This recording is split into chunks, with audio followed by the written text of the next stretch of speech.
Thank you. Thank you. Thank you. Is there any further debate before I put the motion? All right, so I will put the motion. All those in favour say aye. Against? That's carried. Thank you. So now we'll move back to working through the main body of the agenda. So that would take us back to item 10, the draft submission on the land transport rule setting of speed limits 2021. So this is item 10.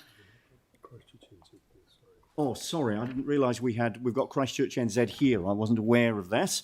Given that we've got ChristchurchNZ in the room as externals, we won't go straight to item 10. We'll go straight to item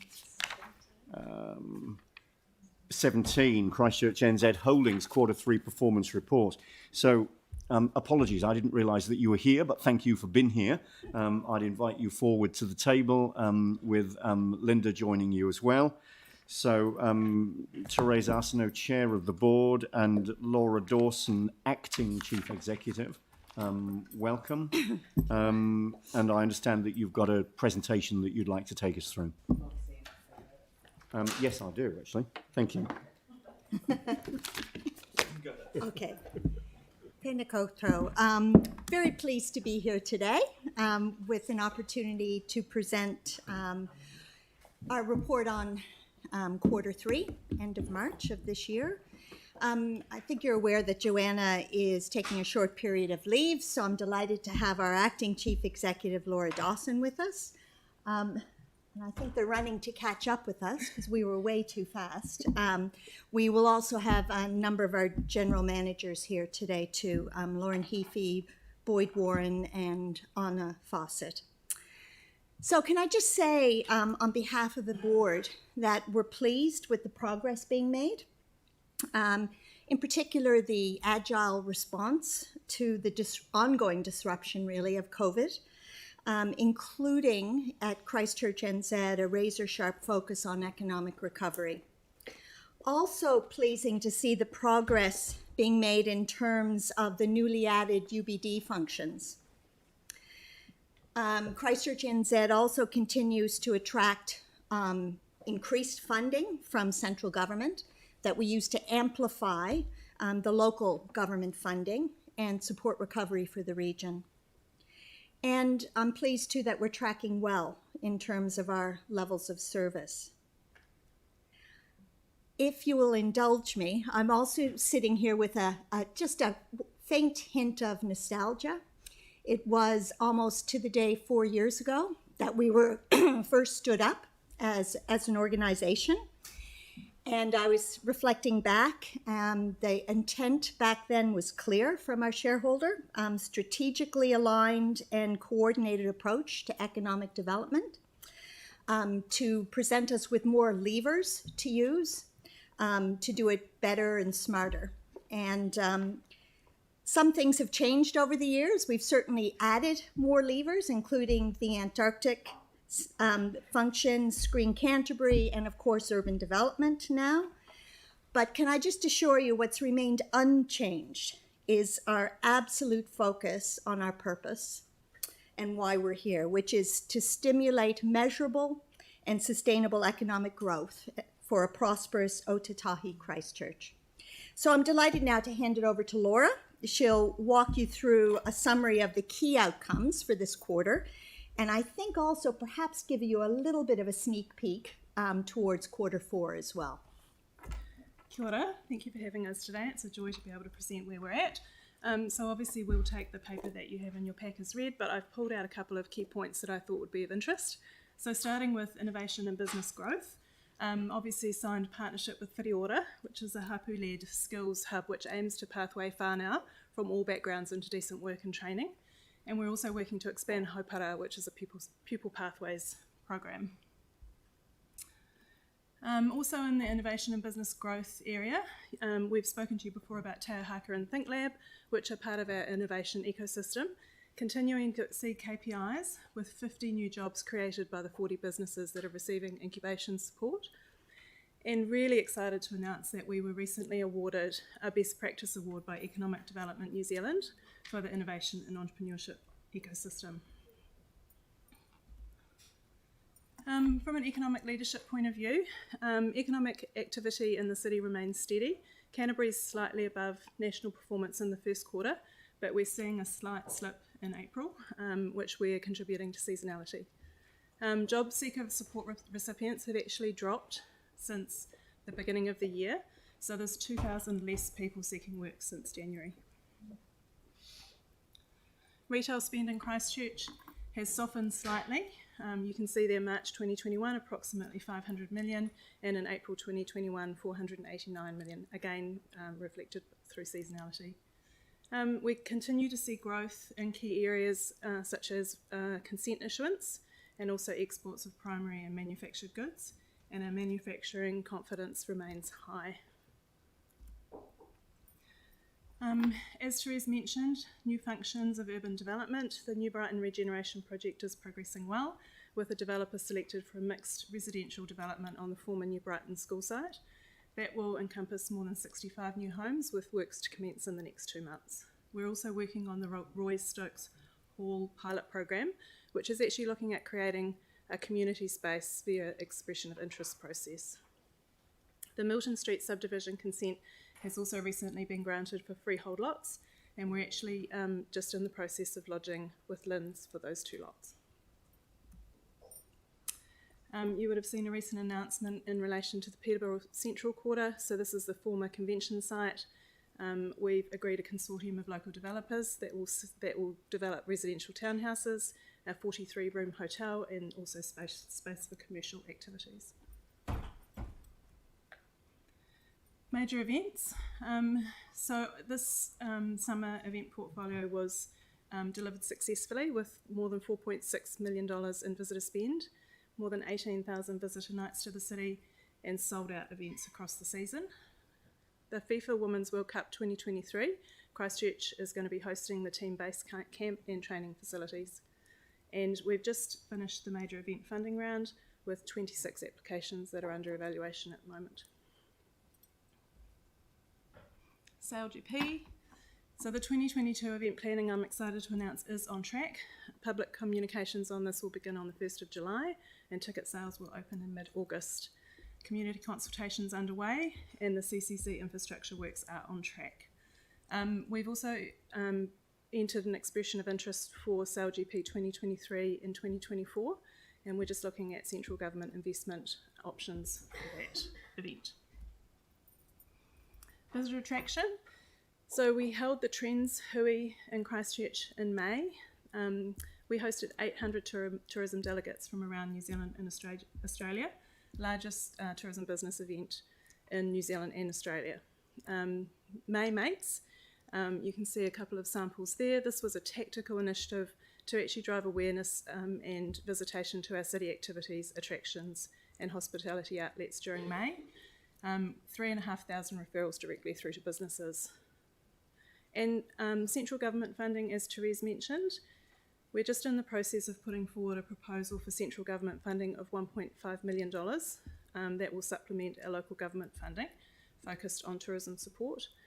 When we presented our statement of intent to you, we were indicating about $2.3 million worth of external funding. Joanna at that point in time indicated we would be looking to seek about $5 million worth of external funding. We're now on track to get just over $7 million worth of funding, which will supplement the money that we get from council. Good news story. So supporting that work is our marketing, brand and communications team. A couple of key points I wanted to call out there.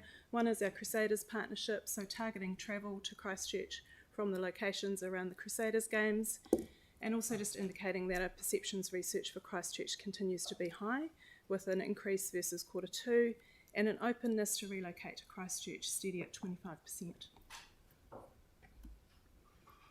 And then the numbers at the end of the conversation. So we were tracking, we have a deficit at this point in time of $300,000. That's actually $881,000 ahead of the budgeted loss. And that's contributed to by the receipt of unbudgeted external funding. So we've had more funding in, including COVID recovery funding, and timing differences in terms of the delivery of activity. And a lot of that's around when is the best time to invest that money, especially around things like border closures and opening. As Therese mentioned, levels of service, we have 34 levels of service, 31 of them are either achieved or on track. There are 3 that we were indicating in Q3 report that were not on track. The National Antarctic Business Network had a target of 100 people as part of the network. We're currently sitting at about 77, but the focus for that team has been moved to looking at the impacts of the Korean and Italian programs to try to support them in relation to COVID impacts. Sessions for our ChristchurchNZ website, we had reduced demand due to border closures, but we've actually turned that around due to a focused effort to engage audiences, and we've successfully lifted demand and expect to achieve that level of service at year end. And our success rate for business events, so we obviously work to attract business events to Christchurch. We have achieved the target for the number of bids that we've placed, but unfortunately due to the delay of Te Pai and ongoing issues with COVID, it's unlikely that we'll achieve the percentage rate of success for that level of service at the end of the year. And that's the end of my whistle-stop tour of the Q3 report. So open to That's any great. questions. Thanks very much, Laura and Therese, for coming in. And I see there's a couple of the GMs down the back as well. And obviously it's just probably a good time to acknowledge you as well, Laura, for stepping up into the role at the time. I know it's appreciated by everyone. And yeah. Do we want to go through, have people got questions? I'll kick off one and then go around. And Therese and I have talked about this offline for probably 2 years about the measurable, quantifiable targets and I guess how we track against that. And one of the things I'd be keen to just understand, and it doesn't have to be an answer now, but do you have a value? I remember when I first came to council, there was a quantifiable value of return on every dollar that the council puts in. Has that number changed? And again, you don't have to answer it now. It would just be really useful, I think, in these public-facing sessions to see that kind of return going forward. Is that something you can look at? Yeah, I'm happy to respond to that one. We did have it was roughly a 1-to-6 ratio. What it was, yeah. Obviously, during the last year that was impacted by COVID, we weren't able to measure that in the same way. Yeah. But we have got a full set of KPIs in our statement of intent that'll be coming forward to council as required on the 30th of June. Right, but going forward, you'll be able to present a figure like that, do you think? Yeah. Yes. I just think it's a really easy one for the public to understand in terms of value for money from the organisation. So, okay. Yeah. I think, Phil, you had a question? Just quickly, and because you guys bring venues and things to Christchurch, how hard would it be for you guys to assist or take over or whatever the running of the Centre Parade?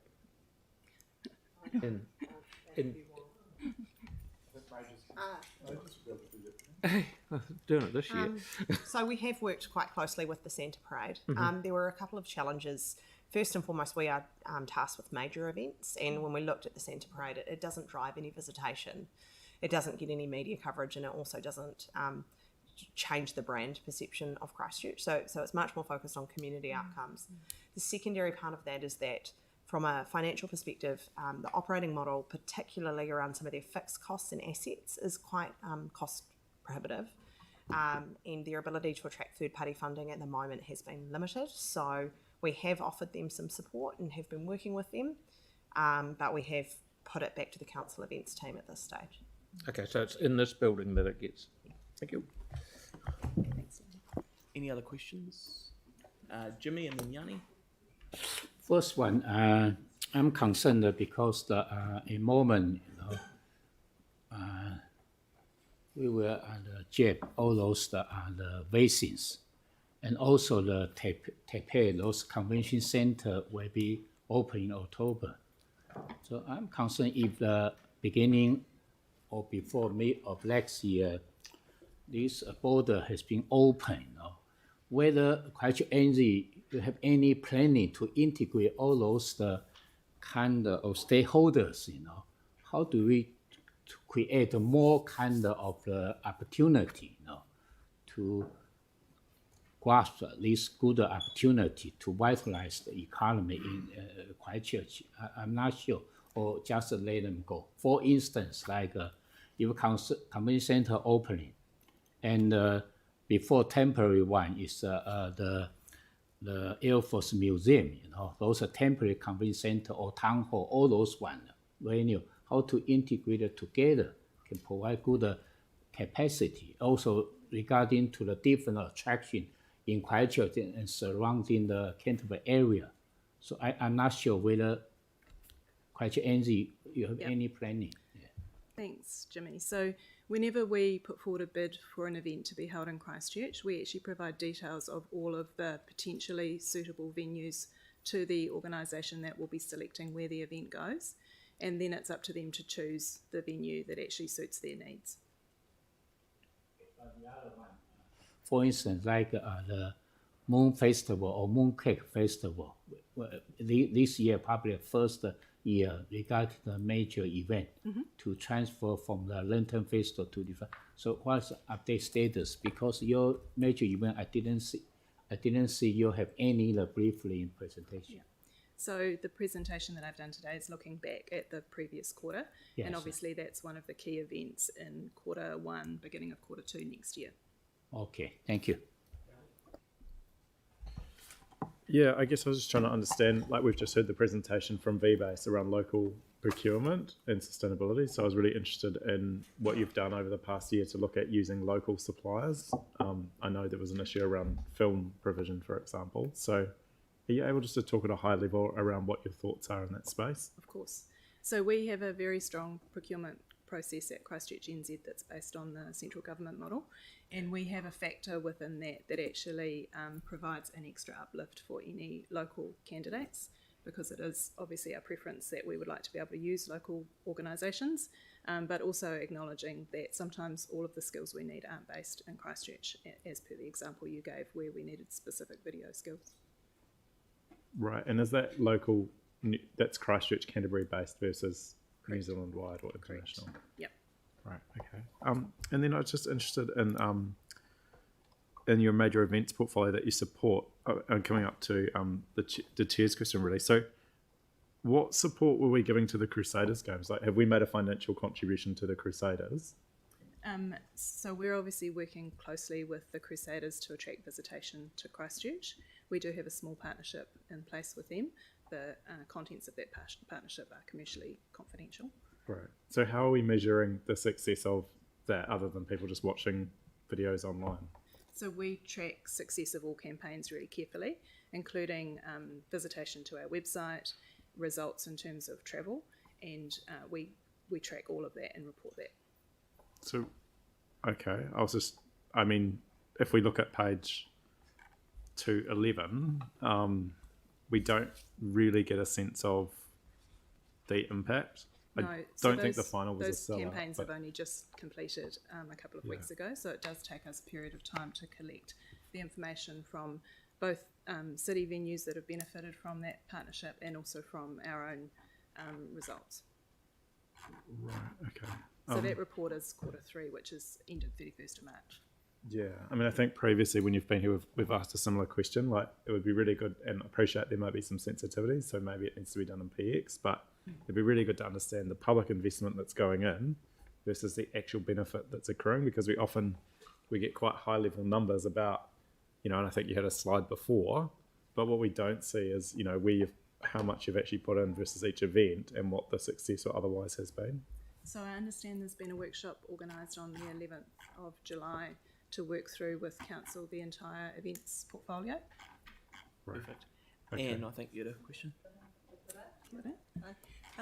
Just a question about the Whitiora program, which is, I see, to encourage and strengthen whānau from all ethnicities. And I'm wondering if you've got if you keep any information about the different ethnicities that you have engaged with and how you've supported because one of the things that we have been aware of through the Multicultural Committee and also through the Multicultural Advisory Group is that the support for those from other ethnicities to get into business and to support them through is needed, and I'm just wondering how you're going with that.